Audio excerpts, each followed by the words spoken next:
This video is for any man who feels like you know yourself, you're self-aware, maybe you meditate or journal, and you know what's wrong. You see your patterns very clearly. You keep playing them out in your relationships, in work, in how you feel, but you're stuck. You're stuck repeating these patterns. And you're asking yourself, why do I keep feeling this way?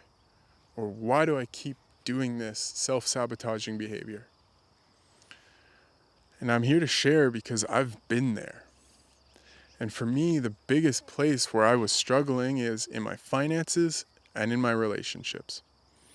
And I'll talk about both of them. So I'll start with my relationships. I was such a people pleaser, and I was seeking approval and attention from women. And I was valuing that attention and that approval more than myself. And I was constantly pushing women away. For me, this was a lack of self-love. Maybe it's the same for you, maybe it's something else, right? Maybe you have your own relationship pattern of you keep meeting someone and then you start to push them away when you get too close, or you cheat on your partner, right? And this happens over and over. Maybe it's that you are a bit of an asshole and you don't want to be. Whatever your pattern is, right? You keep repeating it. And for me, with this neediness, this desire for approval, this longing for, oh, I need her to soothe me and take care of all my needs, and I need her. It really messes things up because women can feel, when we're not in our power, when we have these issues, they're very sensitive to it. And often they leave when they realize that it's too much for them to be around or to deal with. And so I spent years just repeating this pattern of chase a woman, push her away, chase a woman, push her away. Maybe I'd eventually meet one and we'd date for a while and then I'd push her away. So that was my relationships. And then with finances, I struggled a lot. I was pretty deep in debt. I think I had $20,000 worth of debt at one point. And I would overspend and I wouldn't save and I wouldn't prioritize what, I needed to save money for. I didn't save at all, right? I was in debt. I wouldn't ask for the money that I needed from the people I was working for. I wouldn't ask for raises very much. I just wasn't in my power around money. And it was kind of similar to how I was showing up with women. I was like, I need, but not really giving myself that permission. It's like, I need something outside of me. I don't really have it. So you can see how this would create the conditions for a lot of suffering. And in your own life, whatever your patterns are, I'm sure you are well aware of them, right? You see those patterns clearly, but you keep repeating them, right? And it hurts, it sucks, because it's like you walk into the same brick wall over and over, hoping that there's going to be a door there. So how do we actually get past this point of being stuck? Why do we keep repeating these patterns, even though we know them so clearly? And the answer is your unconscious. There is something called the repetition compulsion, which is the tendency that we all have to repeat our patterns over and over unconsciously, because somehow a part of us is hoping that someone's going to save us, or somehow we can change it, right? We can evolve past this unhealthy pattern. But often we just end up stuck repeating the same patterns over and over. We stay in the repetition compulsion.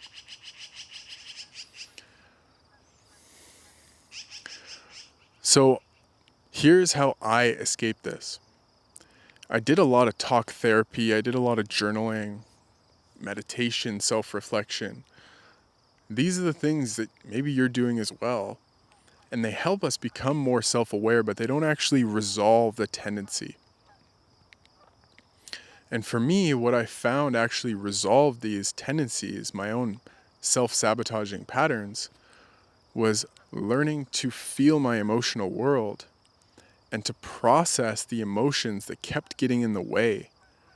Because ultimately, anything where we're repeating a pattern is driven by an unmet emotional need.